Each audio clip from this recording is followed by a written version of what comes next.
everyone, welcome to Inspiro. My name is Catherine Yuan, and today we're going to talk about the Messiah. Hallelujah. Hallelujah. First question to you, who composed the Messiah? You got it, it's George Friedrich Handel. And what do we know about Handel? In a nutshell, he is a German-born, Italian-trained British.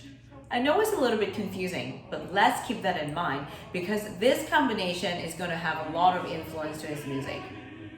Second question, what do we know about the Messiah? The Messiah was composed in 1742, where Handel was 57 years old, and the piece was premiered in Dublin. By that time, Handel was already a very popular composer. Fun fact number 1. The audience were advised not to bring the sword and not to wear the hoop skirt to the premiere, just because they wanted to avoid overcrowding, and hopefully nobody get killed, maybe not by the sword, but by the hoop skirt. Why was the piece premiered in Dublin instead of London? One of the reasons was because Handel wanted to avoid religious conflict. Handel began his career as an opera composer, and some of the audience criticized that his oratorios are not sacred enough. The audience didn't like that Handel is mixing the secular world with the sacred world. Even when the Messiah was performed in Dublin, singers from the St. Patrick Cathedral were not allowed to perform this piece. So this piece did create a little bit of problem at the beginning. However, the audience in Dublin loved the performance. Here's a quote from the review in the Dublin newspaper the day after the public rehearsal.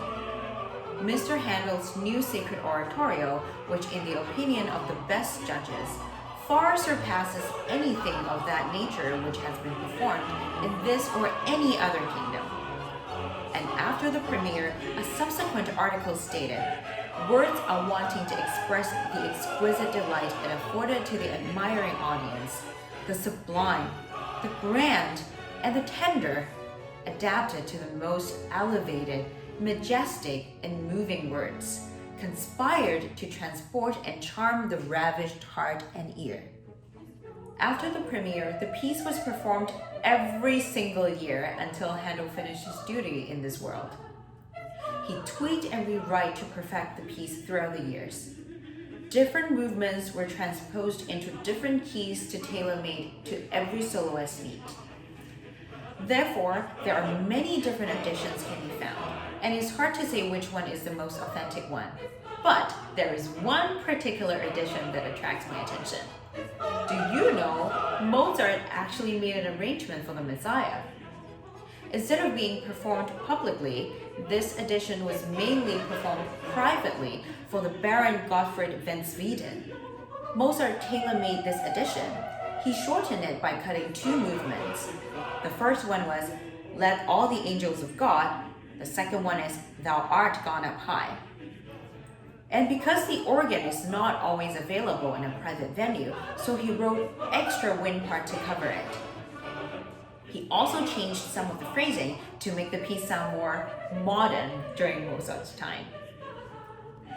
And the most interesting part is the text was translated into German, a language where most of the audience would understand at that time. Most of us already know the Messiah is an oratorio, but what exactly is oratorio? You can think of it as an unstaged opera. It is performed with a chorus and with soloists, and the soloists are singing arias and recitatives. But the soloist or the chorus, they are not wearing costume and they're not walking around the stage. The reason for that was there weren't that many entertainments back in those days. I mean, Netflix wasn't around. So opera was one of the main kind of entertainment that they have. But during the period of Lent, the opera were not supposed to be performed. Here comes the oratorio as the entertainment for the people. That brings us to the next fun fact. Messiah was not composed for Christmas. It was premiered on April 13, 1742 on Easter. In the next episode, we're going to look closely into the work. If you like our content, please subscribe to our YouTube channel and follow us on Instagram. I'll see you next week.